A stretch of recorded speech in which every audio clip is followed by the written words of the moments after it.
মুহাম্মদ বিন আবদুল্লাহ হইতে বর্ণিত, তিনি বলেন, একদা দ্বিতীয় খলিফা হযরত ওমর রাদিয়াল্লাহু তাআলা আনহু এর নিকটে কিছু কাপড় আসলে তিনি সেগুলি হকদারগণের মাঝে বন্টন করে দেন। এতে আমাদের প্রত্যেকে একটি করে কাপড় পেল, কিন্তু তিনি নিজে দুটি কাপড় দিয়ে তৈরি একটি পোশাক পরিধান করে খুতবা দিতে মিম্বারে আরোহণ করলেন।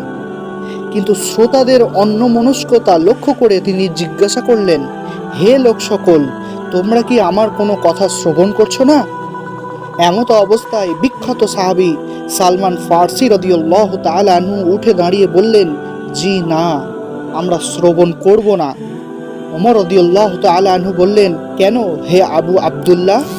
তিনি বললেন, আপনি আমাদেরকে একটি করে কাপড় দিয়েছেন, অথচ আপনি পরিধান করেছেন দুই কাপড়ের বড় পোশাক। ওমর রাদিয়াল্লাহু তাআলা